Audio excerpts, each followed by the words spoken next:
Olá, boa noite, sejam muito bem-vindos. Chegou a sexta-feira, eu estava aqui esperando por vocês para começarmos juntos o nosso jornal.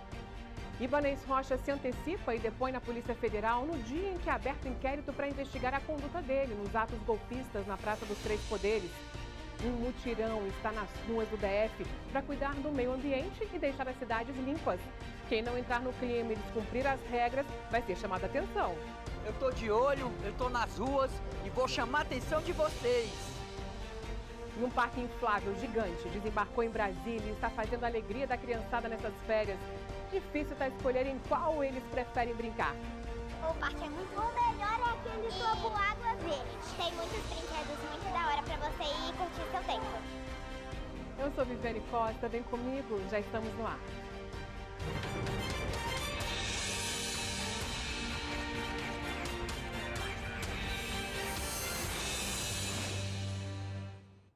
Uma família foi feita refém por 5 homens e uma das vítimas conseguiu saltar do carro em movimento e chamar a polícia. Gabriela Tunes.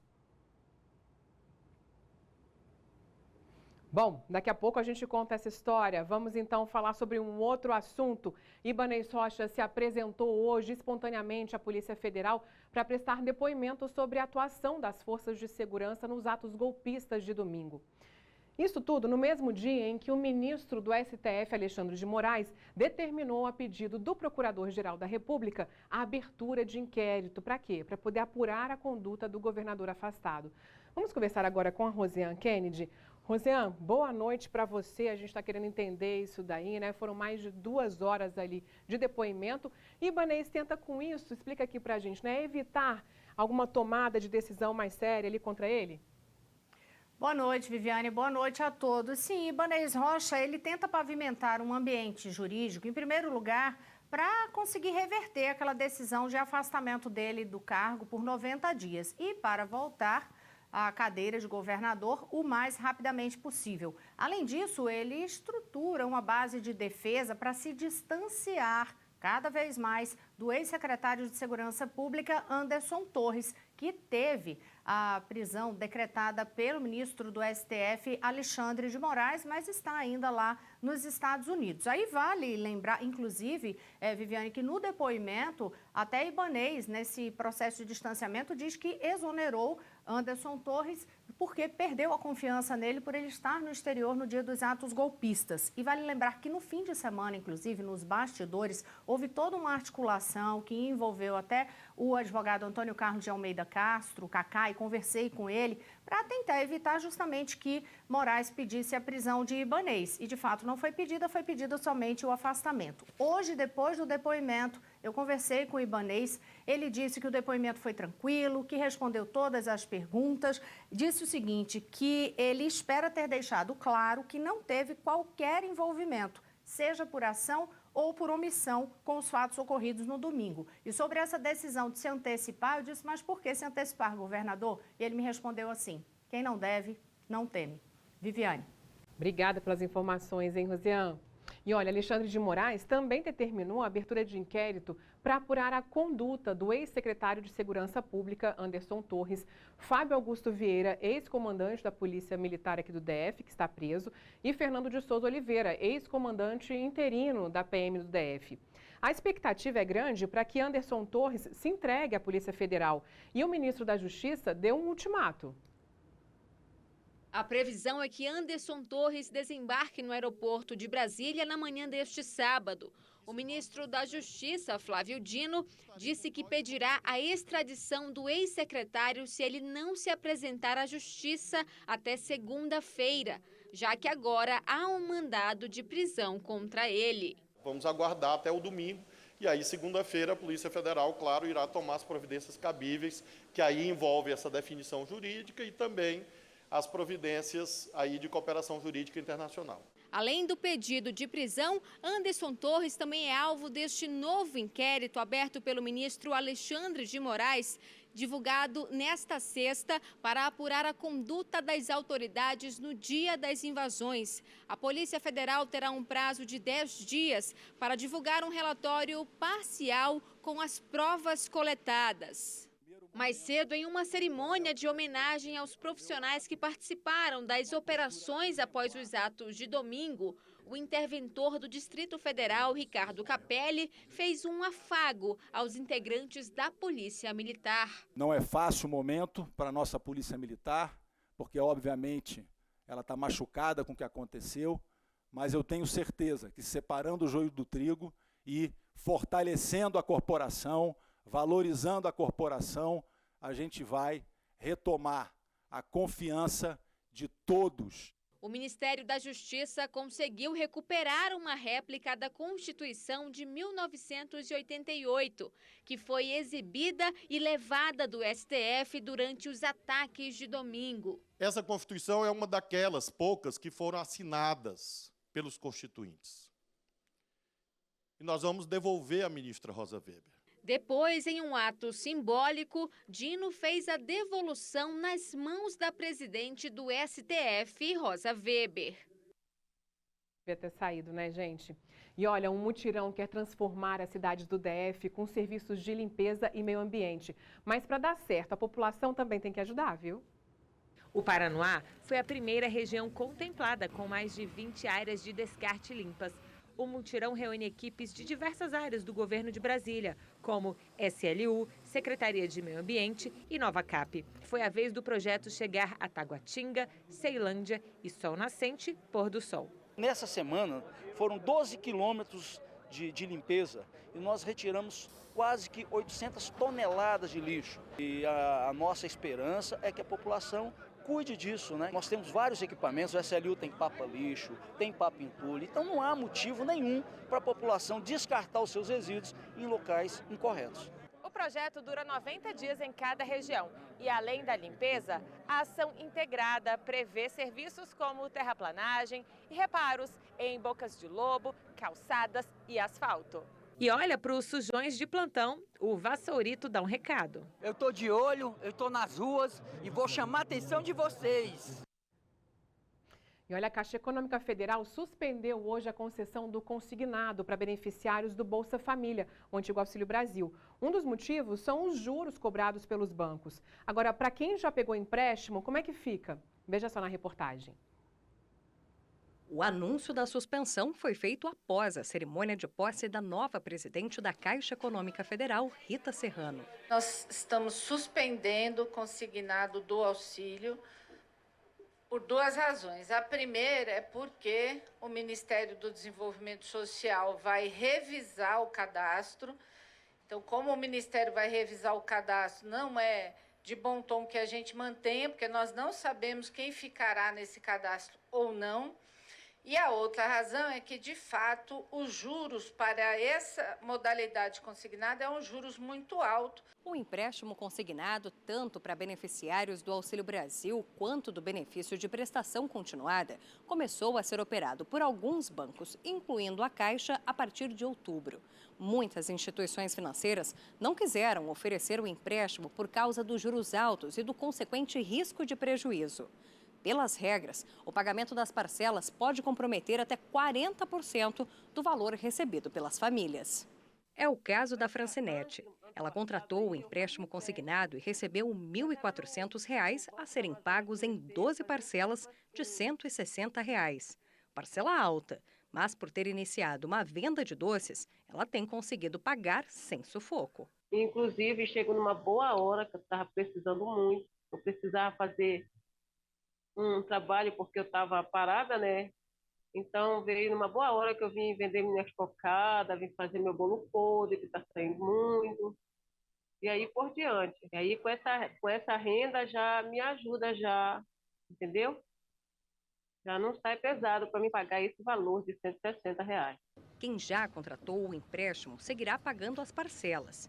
E a presidente da Caixa explicou que não haverá perdão de dívidas para os inadimplentes. Nós não trabalhamos com essa perspectiva, até porque perda dos devedores, tem um problema, o banco não tem como fazer isso, né? Mas eu acredito que há a possibilidade de tentar negociar com o governo, inclusive formatos para baixar os juros. Pois é, e a Organização Mundial de Saúde, gente, mudou mais uma vez o protocolo de enfrentamento à Covid-19 e reduziu de 10 para 5 dias o período de isolamento dos pacientes contaminados. Bom, desde que não apresentem mais nenhum sintoma, né? Aqui no Brasil, o Ministério da Saúde já havia encurtado esse prazo para 7 dias.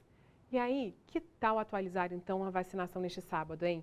A Secretaria de Saúde vai abrir 16 pontos fixos de imunização, mas apenas para maiores de 12 anos. Isso porque ainda a Secretaria está aguardando aí vacinas para as crianças. Os endereços estão disponíveis lá no site saude.df.gov.br/locais de vacinação, sem ali a acentuação, né?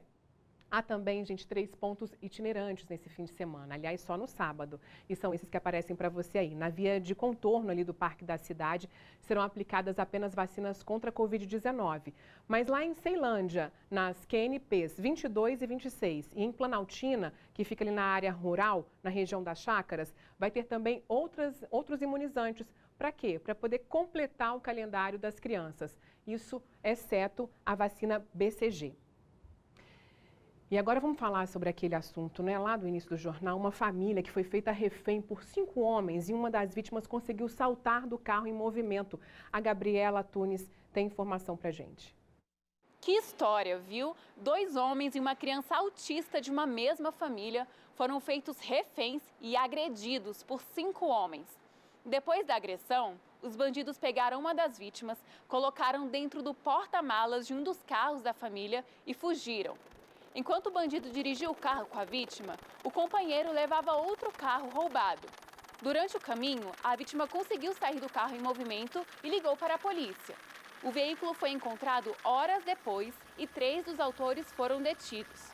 A PM recuperou o outro carro após uma perseguição contra os bandidos. E nisso, 2 homens também foram presos. Um deles era menor e foi encontrado em uma parada de ônibus na Asa Norte, e o outro em um matagal, com a ajuda de cães farejadores. E olha só, ele já tinha um mandado de prisão em aberto. Isso tudo aconteceu na quarta-feira, mas só hoje que foi divulgado pela polícia. E hoje os bombeiros tiveram um trabalhão, foi lá no Noroeste, depois que os moradores de um prédio na quadra 102 começaram a sentir um cheiro de gás muito forte vindo da garagem. E o curioso é que essa história de hoje tem tudo a ver com aquela chuva forte que caiu na região e alagou os prédios 2 meses atrás, vocês lembram? Dá uma olhadinha como é que foi hoje. O trabalho do Corpo de Bombeiros foi delicado. Mais de 8 horas para conseguir resolver um chamado na quadra 102 do Noroeste. Primeiro, a tentativa de descobrir a origem de um cheiro forte na garagem do Bloco E. Em seguida, os bombeiros começaram a evacuar a alta quantidade de substâncias tóxicas. Coloca 2 ventiladores, um próximo ali ao subsolo, né, de onde está o gás, e um próximo à superfície. Então, a gente vai fazer uma exaustão, vai fazer um duto mesmo, e esse ventilador ele tem força suficiente para jogar esse gás lá do subsolo até o local que a gente deseja, né? Que não tinha pessoas, né, expostas, não tinham militares também, né? A gente pediu para que os moradores fechassem as janelas próximas ali de onde poderia ter o gás, né? Foi uma operação muito segura.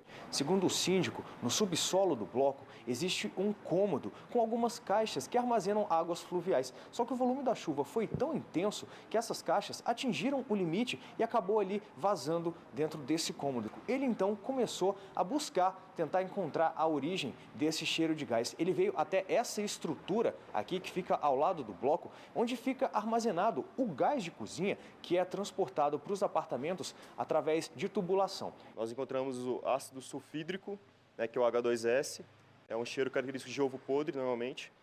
Ele, em pequenas concentrações, já é danoso à vida. A gente encontrou uma concentração ali razoável, né, mas um longo tempo de exposição poderia levar até a morte. Para entender essa história, a gente precisa voltar a novembro, quando fortes chuvas atingiram a região. Na quadra 104, o aguaceiro foi tanto que invadiu garagens, escadas de incêndio e até elevadores dos prédios. E a decomposição da matéria orgânica levada pelas águas foi a responsável pelo acúmulo dos gases hoje. Por isso, os bombeiros não descartam que a situação possa se repetir. Há o risco quando inunda, né, porque vai juntando, vai fermentando, né, e gerando esses gases que são prejudiciais à saúde e também são inflamáveis. Quando sentir algum cheiro diferente, a gente tem que procurar, né, os órgãos, né, competentes, no caso o Corpo de Bombeiros, né, para tomar as devidas precauções no local. Pois é, a gente vendo aí nessa chuva toda, o INMET emitiu um alerta de bandeira amarela em estado de atenção para essa semana. Hoje à tarde, os moradores do Itapuã passaram por momentos tensos com a força da chuva. Veja como foi por lá. Nas imagens, é possível ver um grande volume de água descendo da cidade em direção à DF-250. As ruas estavam bem alagadas e os motoristas com muita dificuldade de seguir caminho. Aliás, nessas horas nem é recomendável enfrentar a água. Pode ter buraco e dar problemas no motor. Os motociclistas também tiveram prejuízo. Olha só essa moto caindo no meio-fio e essa outra sendo levada pela enxurrada.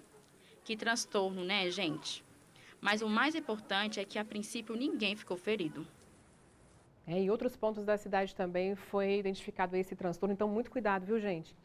E a governadora em exercício, Celina Leão, e o interventor Ricardo Capelli estiveram com o ministro da Justiça agora há pouco. O repórter Bruno Silveira, que estava lá acompanhando. Então vamos falar com ele aqui. Bruno, boa noite para você. Qual foi o resultado dessa reunião?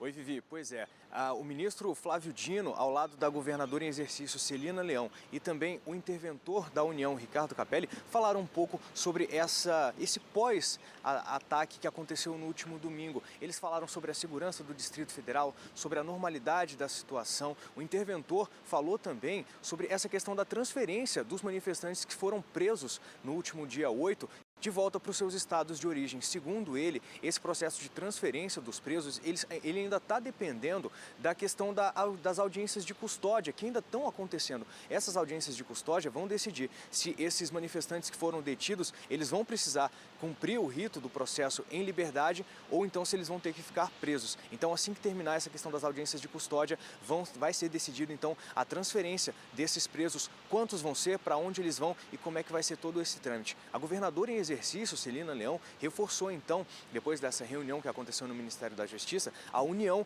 do GDF com todos os órgãos para continuar então esses trabalhos de investigação e reforçou também essa atuação conjunta entre o GDF, a União. Então, vamos ouvir o que a governadora em exercício Celina Leão falou após essa reunião no Ministério da Justiça.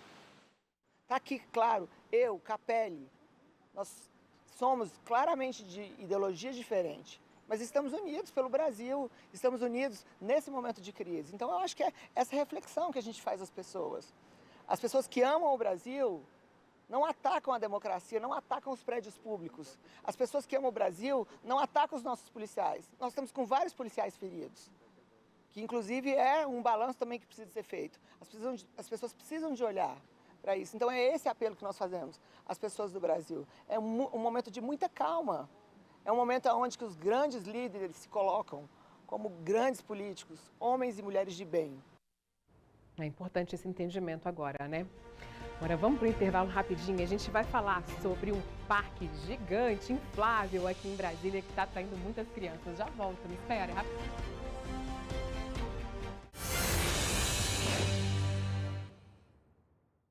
Olha, um parque inflável inédito em Brasília é uma alternativa para as férias das crianças e promete divertir a família toda. São mais de 7 mil metros quadrados no centro de Brasília e muitas opções de brinquedos. Esse é o primeiro parque inflável da América Latina. Então, aqui em Brasília são 6 brinquedos onde as crianças, os adolescentes e os adultos podem brincar. As atrações são indicadas para crianças a partir de 5 anos de idade. Crianças de 3 a 4 anos podem brincar em algumas atrações, desde que acompanhadas por um adulto. Rola até contagem regressiva. 5, 4, 3, 2, 1. Pedi pra minha mãe pra gente vir pra cá, que era muito legal. A gente achou muito legal o tempo de ficar aqui, a organização muito boa, o parque é muito lindo. O melhor é aquele topo água verde. Tem muitos brinquedos muito da hora pra você ir e curtir seu tempo. Os nomes são sofisticados. No Foot Jump, o segredo é ter equilíbrio para jogar. O Mega Slide é um escorregador gigante. Vale o esforço para descer soltando aquele grito.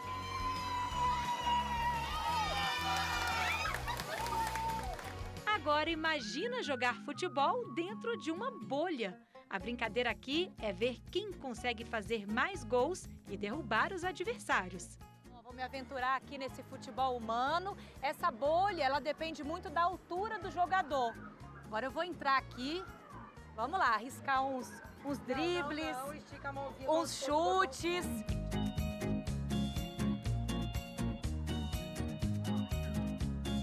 Para os pequenos, tem esse castelo inflável e ainda opção para pular sem se molhar. A família do Alex veio de longe para curtir o parque. Todo mundo adora a água, né? E junta brinquedo com água, né? E que as crianças gostam mesmo.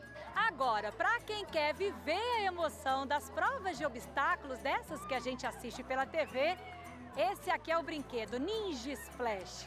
E é uma canseira, viu? Nesse circuito, a gente tem que pular, correr, fugir dos obstáculos, escorregar, de preferência, sem cair na água, que é para não dar aquele tibum, né?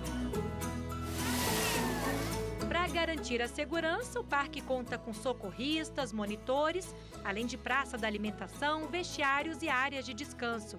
Segundo os organizadores, o espaço funciona até em dias de chuva, mas pode acontecer das atrações serem interrompidas. É bom se informar para curtir ao máximo toda essa diversão nas férias. É muito bom, eu tô adorando aqui. Muito bom para as crianças virem aproveitar também. Muito legal, nem queria ir embora. E nem a Amanda, né, que se divertiu muito lá. Olha, o Parque Pop House fez tanto sucesso que agora vai ser fixo aqui em Brasília. Bom, eu estou entrando em férias, mas a Sônia Guerreiro vai cuidar de vocês por aqui enquanto isso. E antes, deixa eu mandar um beijo para a Aline e para o Túlio do Mercado das Flores, porque eles me pediram e aí promessa é dívida, né? Tá pago. Obrigada pela companhia de sempre, viu? Cuidem-se, até a volta. Um beijo e ótimo fim de semana. Tchau, tchau.